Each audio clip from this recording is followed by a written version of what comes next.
nós, acho que isso todos conseguem notar, estamos presenciando na nossa sociedade, na sociedade ocidental como um todo, né, a sistemática destruição da família. Agora, o fato é que isso é apresentado para nós como sendo uma realidade automática. Porque são os tempos modernos, não é? Tudo isso acontece automaticamente. Assim como uma banana verde um dia vira uma banana madura, né? A sociedade também está amadurecendo. Então, por isso, nós não precisamos mais desse conceito obsoleto, deste conceito retrógrado de família. Existem várias conceituações de famílias, vários tipos de família. É isso que nós ouvimos martelando nos nossos ouvidos há muito tempo. Desde o cinema, como, por exemplo, na década de 80, quando nós fomos aos cinemas assistir Kramer versus Kramer, está lá aquela antífona, aquele refrão martelando, né? Existem vários tipos de família.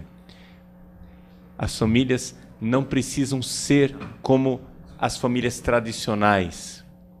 Na verdade, o que está sendo feito é uma reengenharia da família. Uma reengenharia de tal forma que a família precisa ser sistematicamente destruída. Não se trata de uma realidade automática dos tempos modernos, mas uma realidade que tem estratégia, objetivo bem definido e agentes claramente identificáveis. Você vai dizer, lá vem mais um cristão fundamentalista teórico da conspiração, não é? Então, muito bem, vamos então matar a cobra e mostrar o pau, já que é questão de acusação de teórico da conspiração, vamos mostrar, não é, como é que são as coisas. Vocês receberam, e o pessoal da internet, depois nós iremos colocar à disposição no meu site, padrepauloricardo.org, vocês receberam aqui um livrinho chamado Agenda de Gênero, Redefinindo a Igualdade. Trata-se de um resumo de um livro maior, escrito por esta autora, Dale O'Leary. É uma americana que participou pessoalmente das conferências do Cairo e de Pequim. É uma mulher, não é, engajada em toda essa questão de defesa da família. E ela, quando participou da conferência de Pequim, ficou assustada ao ver, não é, as ONGs internacionais, as grandes fundações, preocupadíssimas em inserir a palavra gênero no documento do Cairo, de tal forma que introduziram essa palavra 211 vezes. E por que a palavra gênero? O que é essa questão de gênero? De onde vem isso? Para que isso daqui? Resumo da conversa. Trata-se de uma estratégia para a destruição da família. Por quê?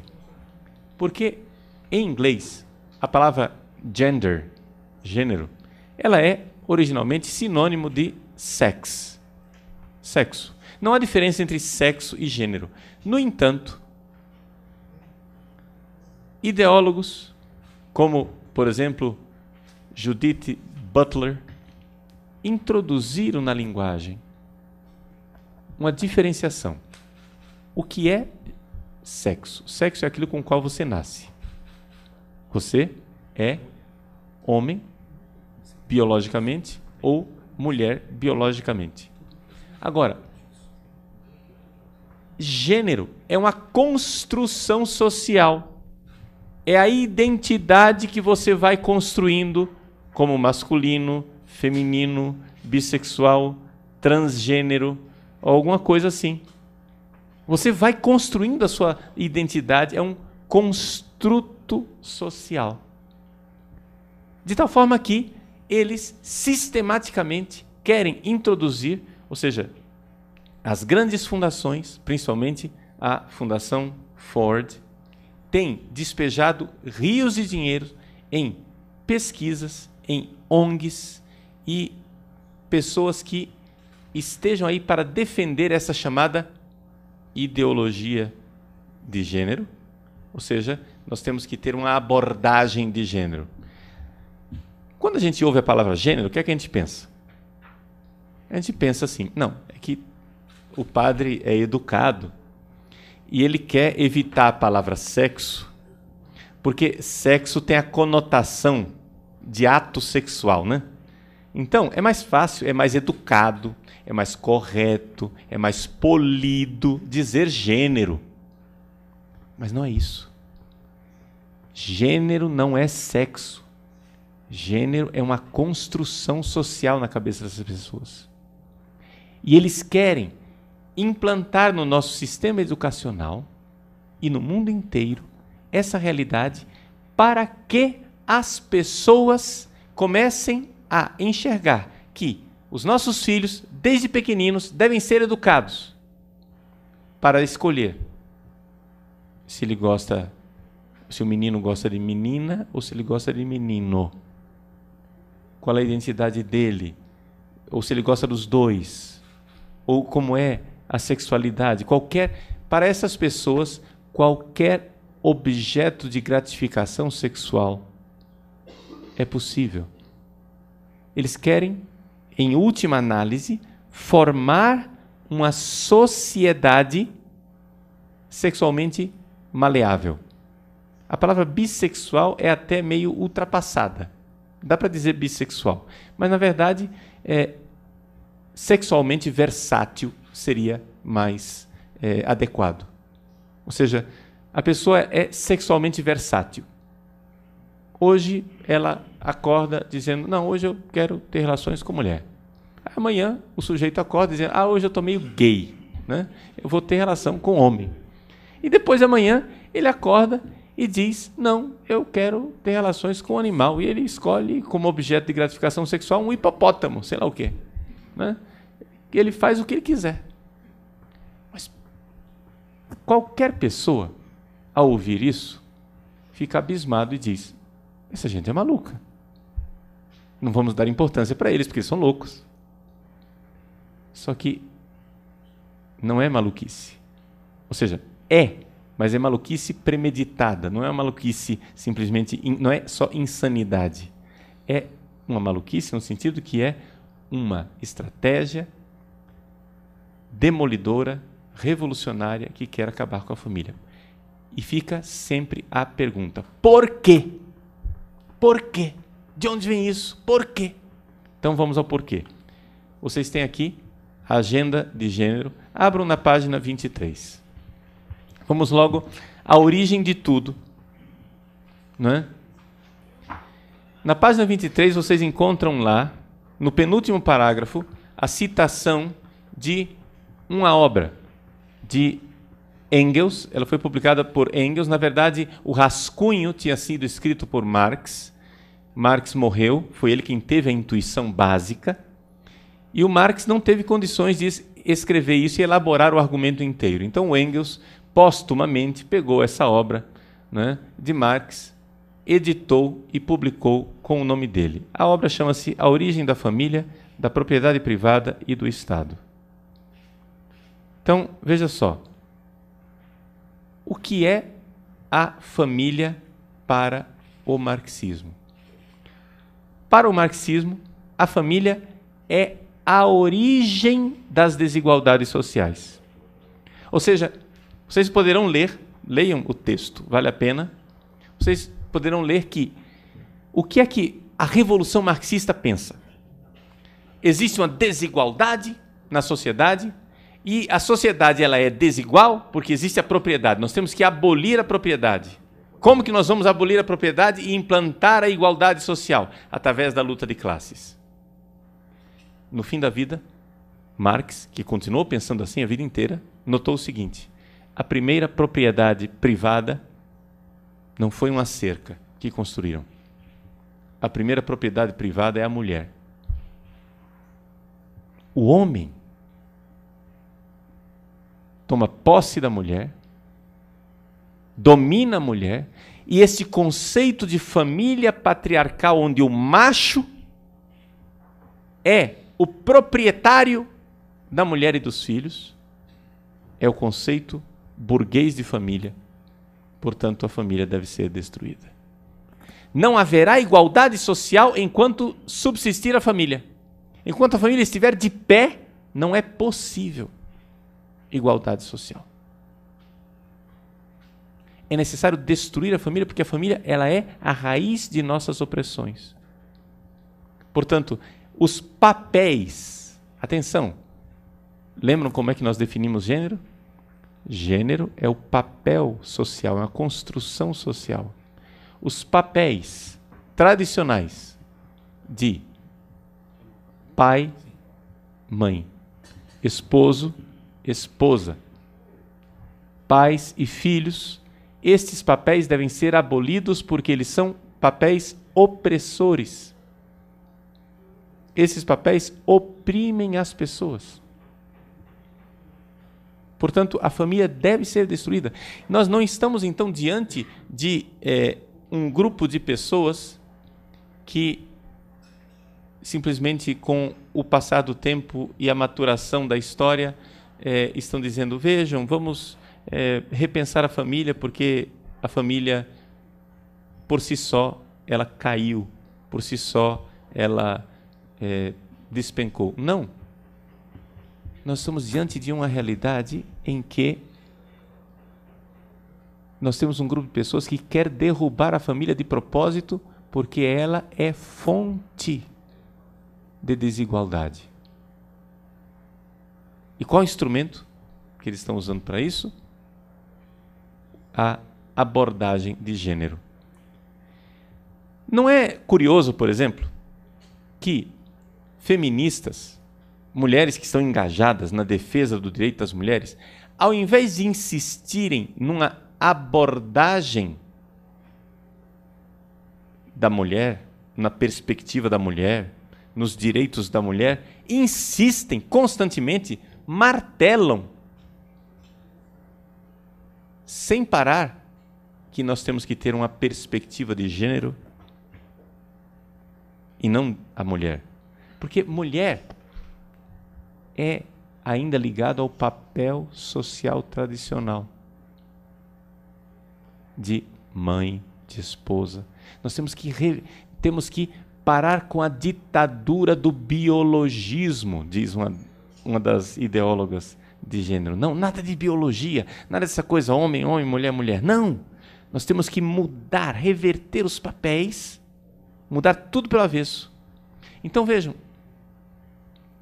quando nós ouvirmos a palavra gênero, então deve acender uma luzinha de alerta.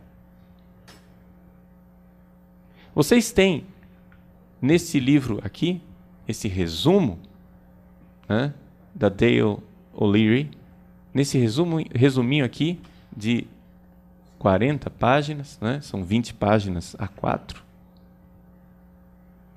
40 páginas você tem um resumo de toda a história recente de como é que sistematicamente as fundações internacionais e as ONGs estão usando a ONU para impor aos países essa agenda destruidora, essa realidade que quer destruir a família. Você chega e diz assim, mas padre, eles não vão conseguir. Eles não vão fazer isso. Imagina, a família é sólida, a sociedade vai se opor a isso. Meus senhores, eles são inteligentes, eles têm estratégia. Eles escolheram, por exemplo, um país como sendo um tubo de ensaio, um balão de ensaio que eles lançaram. Esse país é a Suécia. Na década de 60, os socialistas, é um ramo do marxismo que pensa que a revolução não vai ser pelas armas, mas vai ser pela batalha cultural. Os socialistas na Suécia já elaboraram todo um plano pedagógico de como é que nós iríamos levar a sociedade a uma sociedade igualitária através da destruição da família. Se vocês forem ver e estudar, olhem na internet, comprem os livros de um casal, né, de socialistas. O sobrenome deles é Myrdal, com Y. Esse casal de pedagogos, eles lançaram na década de 60 um livro, né, A Caminho da Igualdade, onde eles falam com toda clareza que é necessário educar as crianças e pegar as crianças na mais tenra infância para moldá-las conforme o novo parâmetro de gênero. Ou seja, de pessoas versáteis sexualmente. Então, na Suécia, o primeiro passo que foi dado nessa direção foi tirar as crianças das famílias o mais cedo possível. Por quê? Porque as crianças, quando elas chegam nas escolas aos 7 anos de idade, já é tarde demais. Elas já têm uma identidade sexual. Elas já aprenderam o que é menino e o que é menina. Com 7 anos de idade, o menino já não quer mais usar cor-de-rosa. A menina, né, ela claramente já fez a sua opção, né, pela sua feminilidade. Ela já montou a sua identidade.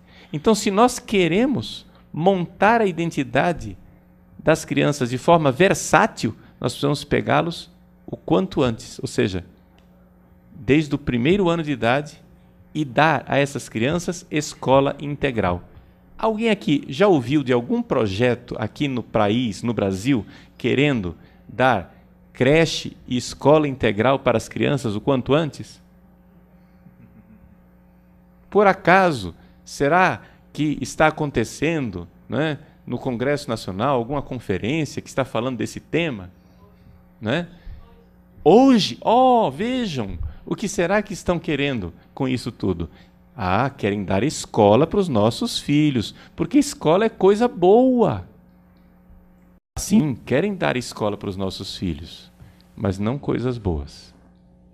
Querem os nossos filhos o quanto antes, para moldá-los. Assim fizeram na Suécia, e assim sistematicamente estão perseguindo este objetivo aqui no Brasil. Nós ficamos nos perguntando, mas, padre, então o que é que nós podemos fazer? Bom, a primeira coisa é que nós temos que parar, né, e deixar de lado essa identidade de avestruz que coloca a cabeça num buraco e faz de conta que o problema não existe, então ele vai passar, né? Se eu não enxergar o problema, ele passa. É impressionante como o nosso país está anestesiado. É impressionante como a maioria esmagadora dos brasileiros crê na família, mas nós preferimos acreditar no conto da carochinha de que não tem ninguém querendo destruir a família. E que simplesmente são consequências do mundo atual. E não vamos fazer nada. Por quê? Porque nós não queremos sair da nossa zona de conforto.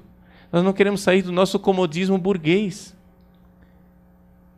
Meus queridos, estas pessoas dedicaram a vida delas para esse projeto de destruição da família. Eles empenharam tudo. O seu próprio projeto de vida. Essas pessoas deixaram de constituir família, porque querem destruir as famílias. Essas pessoas deixaram de seguir suas carreiras para inventar uma carreira que ajude o projeto de destruir família. Essas pessoas se dedicam constantemente a isto. Agora, nós que cremos na família, nós, povo brasileiro, que cremos na família, o que iremos fazer? Bom, a primeira coisa, vamos lembrar o seguinte, nós estamos numa sociedade democrática.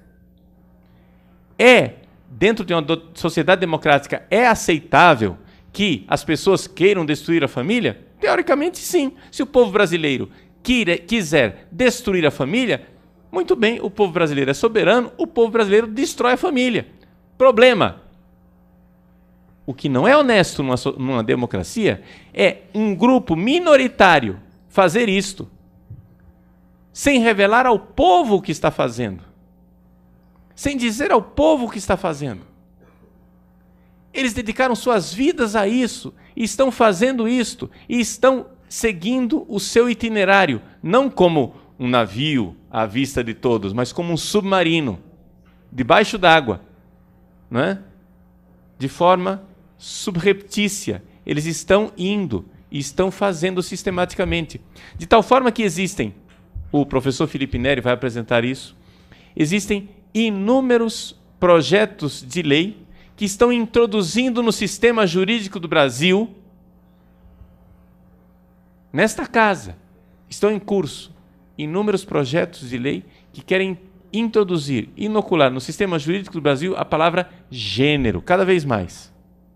Ideologia de gênero, perspectiva de gênero, abordagem de gênero, respeito ao gênero, não discriminação do gênero. Essa palavra gênero, ela está entrando no nosso sistema jurídico como um vírus. Os deputados e senadores estão aprovando esses projetos de lei sem saber o que estão aprovando, porque quando leem a palavra gênero, eles entendem o quê? Sexo. Homem e mulher. Quando fala discriminação de gênero, é discriminação contra a mulher. Não é isso. A palavra gênero é uma ideologia onde o ser humano é uma massinha de modelar num projeto de engenharia social, onde os nossos filhos serão modelados para serem versáteis sexualmente, para quando todos forem versáteis sexualmente, então estaremos na igualdade. Os papéis sumiram. Então, um homem, uma mulher, não faz diferença. Os papéis são versáteis. E assim nós podemos implantar a loucura da revolução marxista através da destruição da família.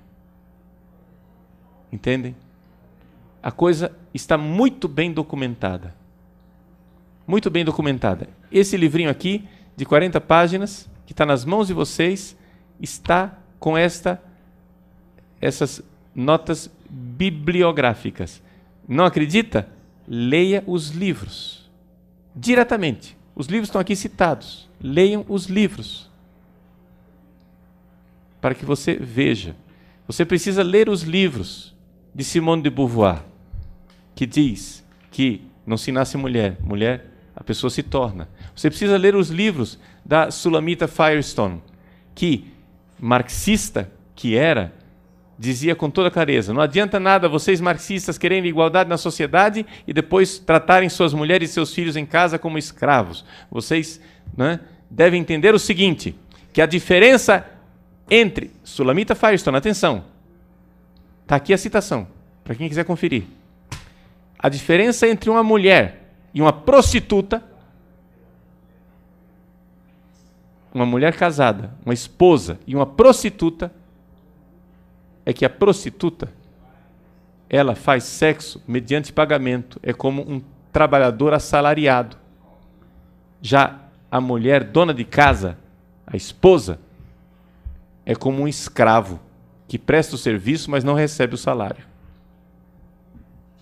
Portanto, para esses senhores, uma prostituta está, em termos de dignidade humana, hierarquicamente mais elevada.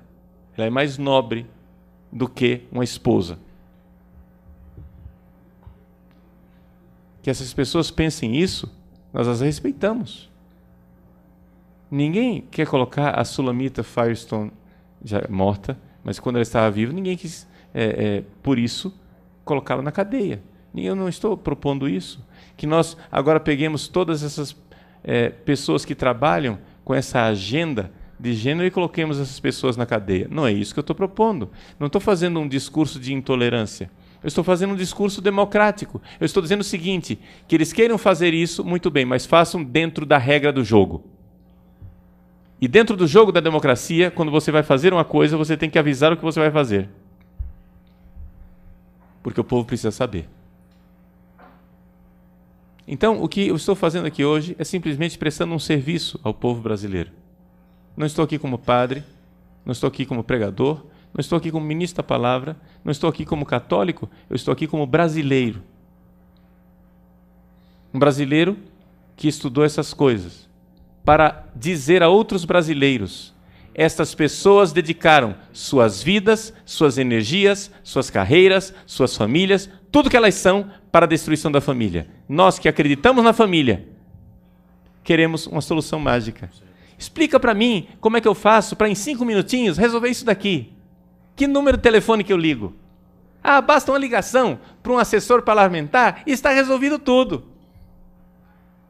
Basta 5 minutinhos. Não bastam 5 minutinhos. Ou nós interrompemos o curso de nossas vidas para salvar o patrimônio da família, ou nós dedicamos todas as nossas energias, nossas forças, nossos projetos, nossas carreiras, ou nós colocamos tudo o que nós somos e temos nesse projeto. Ou então, esses loucos e acelerados irão obter aquilo que eles intentam. Porque ninguém irá detê-los. Ninguém irá detê-los. Porque nós estamos na nossa zona de conforto. Você vai dizer, mas eu não tenho vocação para isso. Eu também não tinha vocação para isso. Eu tenho mais o que fazer da vida, gente. Eu tenho a minha paróquia lá em Cuiabá. Eu tenho os meus fiéis. Eu tenho mais o que fazer da vida do que vir aqui em Brasília e dedicar minha vida a estudar, né, essas maluquices e ler esses livros doidos. Com esse bando de gente aqui que você vê claramente, né, não é possível que ele não tenha fumado maconha antes de escrever uma desgraça dessa. Né? Eu tenho mais o que fazer da vida. Só acontece o seguinte: nós não escolhemos a vida que nós iremos viver. Ninguém escolheu o tempo em que iria nascer. Se nós nascemos nesses tempos dramáticos, Deus pedirá de nós satisfação de como é que nós utilizamos o tempo que nos foi dado. Interrompamos nossos projetos de vida. Tenhamos essa coragem. Senão, a família não será salva. E esse patrimônio extraordinário da humanidade e da civilização irá sucumbir. Muito obrigado.